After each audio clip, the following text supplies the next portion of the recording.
Hello and welcome to my channel. My name is Lauren if you're new here, and today I'm going to be talking about sacred rage, how we can work with it rather than resist it. And I feel deeply inspired to speak about sacred rage and to support whoever's listening in their own process of alchemization of any kind of heavy emotional or psychological or even physical experience that you may be going through right now. And this is coming off the heels of the further release of the Epstein files, which we've still not seen the full picture on. And I just feel that this is so incredibly important to speak into. I personally have been severely impacted by all that has been illuminated through the release of these files, and at the core of everything, I just feel that this information has ignited a flame that has already existed within the hearts of many. This information, though extreme and absolutely abhorrent, is a reflection of the structure of our patriarchal society and the way that we have been interacting with one another on collective and individual levels for quite some time, how we treat women, how we treat children. And so, though this information is new, this energy is ancient, and a lot of women are feeling that literally in their bodies, feeling feelings that perhaps we've never allowed ourselves to feel before or have just not been provoked. And I know that I am one of those women. I have been feeling levels of anger and rage that I've just not let myself enter into before. And I feel that the drastic nature of some of the information found within these files, it's so terrible that it's pushing us to go there within ourselves, of accepting how completely dehumanized women have been for so long, how mistreated children have been, just the ways that we've been oppressed, the ways that we've been perceived, the ways that we've been handled and mistreated. And that is all so necessary for us to feel, yet so uncomfortable. And I don't know what every individual woman's experience is, whether it's an easeful one. I know it's not been for me. I have, as I said, been touching new levels of anger, rage, coming to know sacred rage in a way that I never have before, reviewing experiences in my life from a new, clearer lens. And this is all going on within a time for me personally where I am really transitioning from girlhood to womanhood.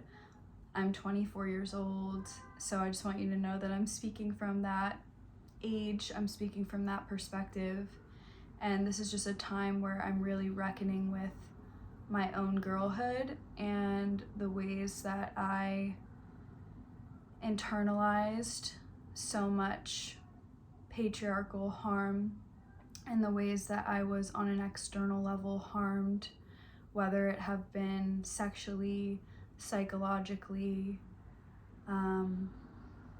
There's so many different levels to these things, but all of these different components and levels of things, of harm, essentially, mistreatment of the feminine,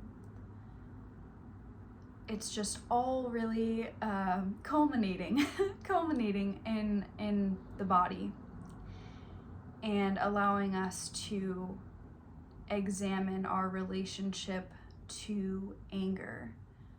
And I think that a lot of women have a challenging time with that, as we have been taught directly and indirectly since a very young age that anger is not attractive. Anger is not a place where we are to be, not an emotion that we are to have an intimate relationship with. And that is intentional and also deeply unfortunate, because it cuts us off from the part of us that stands up with fury and says no, hard no. The part of us that protects what needs protecting, protects the innocent, protects all that is good and beautiful in life. And though I am so deeply hurt and saddened by information that I've read, by connecting with other women on mistreatment, harm, abuse that they've experienced in their own life, and reconnecting to my own experiences of trauma in my life at the hands of these kinds of patriarchal structures, I'm also happy in some way. I'm happy that we are finally reaching an edge. This feels like an edge of evolution where we are refusing to accept this, because it's so incredibly confronting. It's so in front of our face that there's no way around it, which again feels extremely uncomfortable and is not pleasurable, but is necessary, is important, is holy. And I'm grateful for that. I'm grateful to have this collective awakening going on right now, not only in the hearts and minds of women, but of men as well. And I truly pray that men and all people take the responsibility that they have to examine themselves within all of these structures and move forward in a better way that truly honors women, children, and all of life, all human beings equally. So with that being said, I would like to read a quote. This is by the poet Nikita Gill. I've really been loving reading her poems recently. And this one says, "If this rage was not sacred, all the women I love would not wear it so well. It is a lesser known story, but when you are denied justice, the rage you feel is forever holy." And I read that because I just want to serve that reminder that that anger, that rage, that discomfort that might be flowing through your mind, your heart, your body, your everything, it is holy. It has such a beautiful purpose. It is so necessary in the unfolding of things, in the betterment of our world, of our society. And I just don't want anyone to forget that or neglect that, because I know that it's so easy to, because it's so uncomfortable, and we've been taught, especially as women, that it's undesirable to be an angry woman, that it's unattractive to be pissed off and to have those feelings of fury. But those feelings are holy, they are necessary, they are beautiful, and we must give ourselves the permission, the blessing to feel them, to deepen into them, and let them change us deeply on a cellular level, change us from the inside out, and impact the way that we move forward, to learn how to work with our anger, with our rage, sacred rage, because it comes from a sacred place. It comes from a sacred place of fuck no more. I'm not willing to endure this. I'm not willing to see this. I'm not willing to stand for this. I demand better, not only for myself, but for my fellow human beings, for the world. And that feeling, which can be so uncomfortable, can even feel so consuming, is so incredibly powerful. I really visualize it as this beautiful flame just shooting out of the heart space that is just here to melt away all of the harm and distortions and ultimately unsustainable structures and ways of being that are running our world right now, that are killing us and killing our planet and disrespecting life itself. So may this flame reign. May this flame move through all of our hearts, minds, bodies. May we let it guide us. May we let it change us. May we let it illuminate the path forward rather than resist it or shame it or do our best to hide it. It's not going to go away. It's not going to go away. It's here, it's now, it's in our face. Truly, God bless the release of these files, and my heart goes out to every person who was harmed within that, and was even harmed within the process of the way that they were released, because that was egregious as well. But I'm not going to go down that rabbit hole and my feelings on the way that this current administration in the United States chooses to handle things and disrespect people. But my heart is with everyone, the women, the children, boys and girls. My heart is with everyone. And so I thank you for listening to my thoughts and my perspective on that. And I would like to just move a little deeper now into practices that I have found to be helpful while actively moving through this very confrontational process of meeting my own anger, meeting my own rage, this sacred rage, and letting it have its way, truly, letting it move through me, letting it move me, literally. A lot of these practices that I find helpful are somatic in nature, because I find that with the fieriness, the activeness of that rage, that experience, it does tend to require a lot of body movement, and not always, but in some moments. So I want to begin with something that I had spoken a bit into in my most recent video. It's called Sacred Feminine Reclamation. I know it's a long one, but it's a good one. It's a conversation with a dear friend of mine, Nicole, and I brought up the Epstein files just a little bit, just a touch, and I talked a little bit about anger, and we got into some practices of, moving into the sacredness of your body and alchemizing anger. So first, I would say, is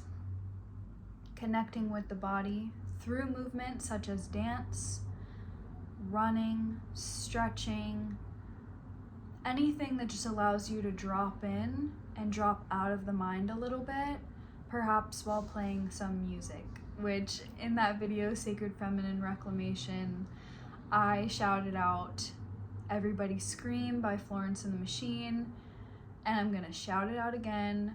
Excellent album, so much sacred feminine rage energy being moved through in that album, being honored through that album, and I truly believe it is just such an excellent piece of art that can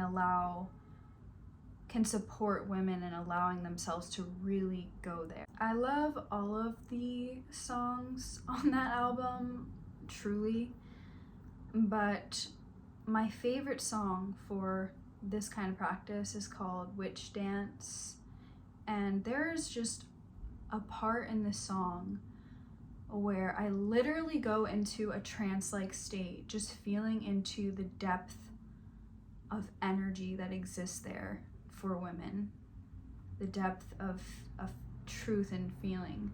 And the lyrics are, I came to a clearing full of wailing and keening, a well of tears that never runs dry.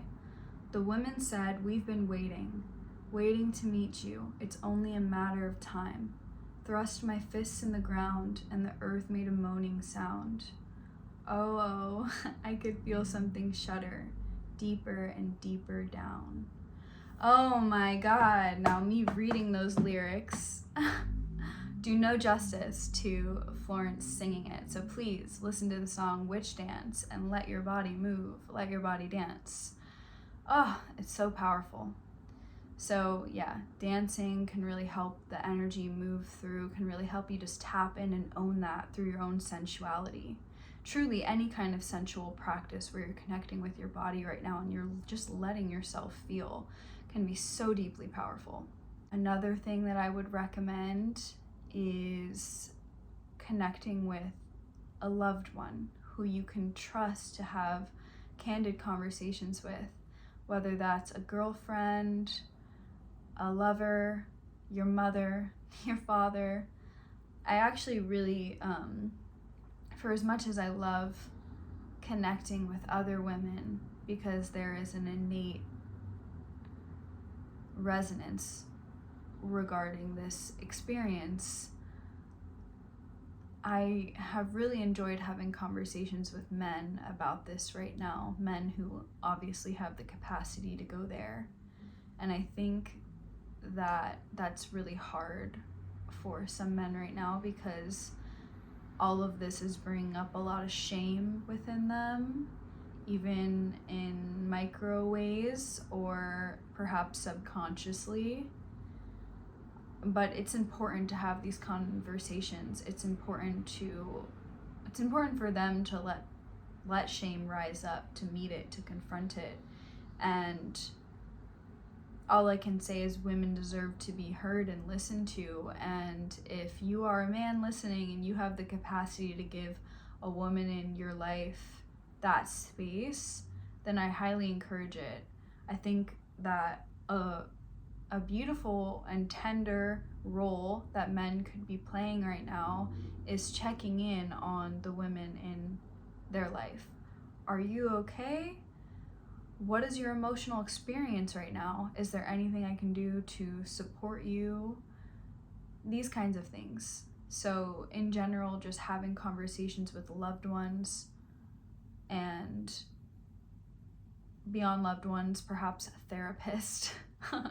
This is probably a good time to connect with your therapist if you have one, or a coach, or someone who is in a professional role that can help guide you through your feelings, your thoughts, your emotions, that can hold a sacred and safe space for you to be heard and witnessed and held as you move through this challenging experience. The last practice that I would like to offer is connecting with archetypal energies, which could also be known as deities or goddesses, however you like to refer to tapping into the essence of a being, and doing so to support you in your own embodiment process.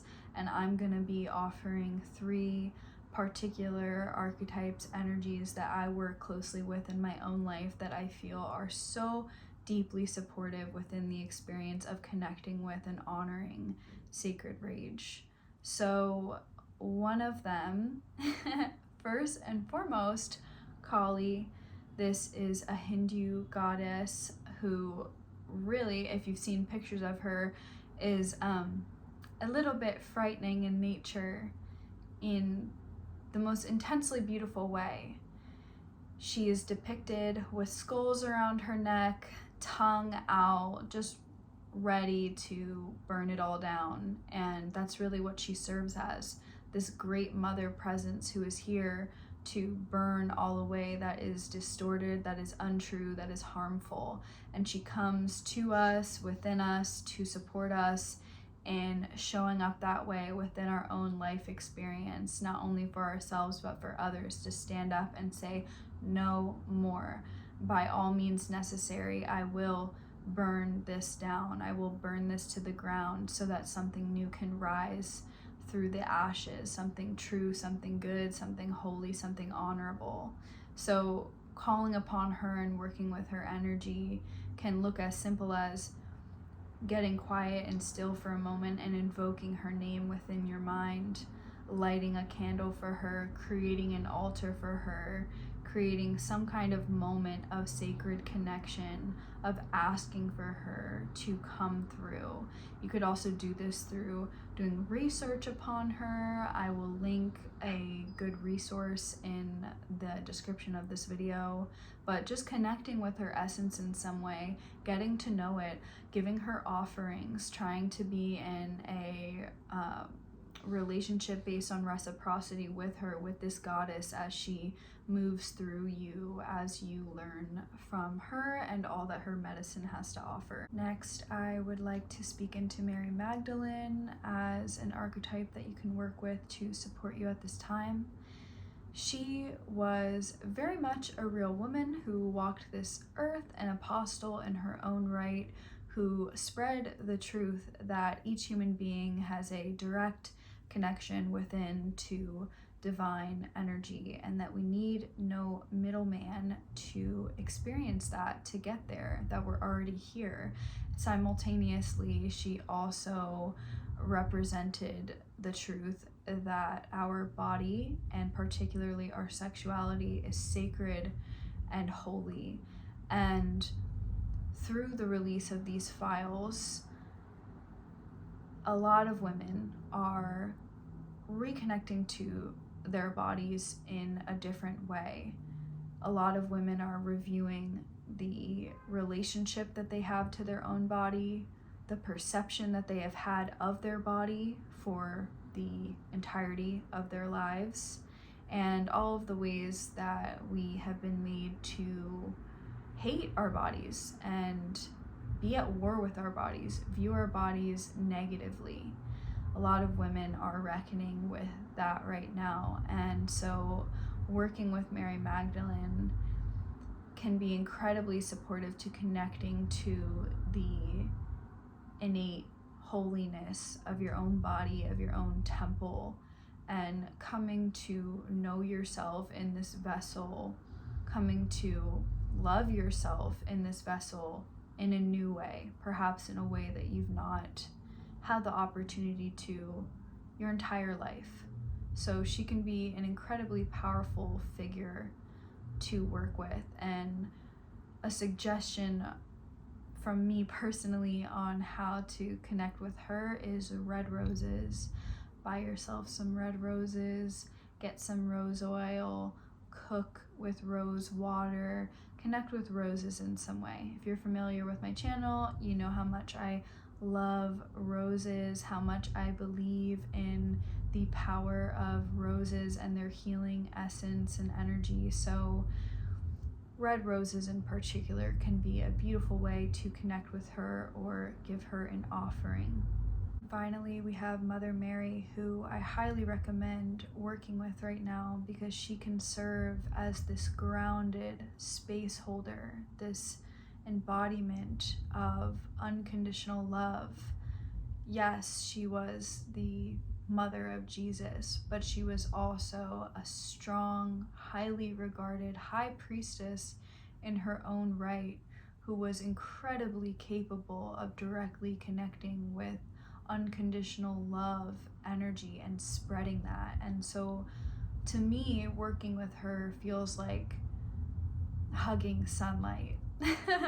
That's like the best way I could describe her, what her essence feels like to me personally. And I really love doing Mother Mary meditations, which I will plug my favorite one below, when I am tired, in this almost drowsy like state where I'm a bit more relaxed and surrendered, because that allows me to more easily fall into her energy, fall into her arms. The visual that comes through for me is like a child just falling into their mother's arms after a very exhausting day, after a very hard day. And with all of this challenging work of meeting our emotions, of confronting our experience and coming to honor our sacred rage, we are gonna feel tired. We are gonna feel exhausted, and that's completely natural and normal when so much energy is moving through and being alchemized right now. So to have a figure who just can hold it down and offer us this soft yet grounded and pure, motherly, unconditionally loving energy is so necessary, so supportive right now. So my favorite way to connect with Mother Mary is actually through art. I love looking at art that depicts her. There is such an abundance of art out there. I've made art myself on my art page, which is linked in the description of my channel, that depicts Mother Mary. She is such a well-known and well-loved archetype, and there's just so much art out there, so much beautiful, incredible art that can connect you to her energy. And another way that I love to connect with her is through specific Mother Mary meditations like I mentioned. I find them to be incredibly calming, grounding, and soft.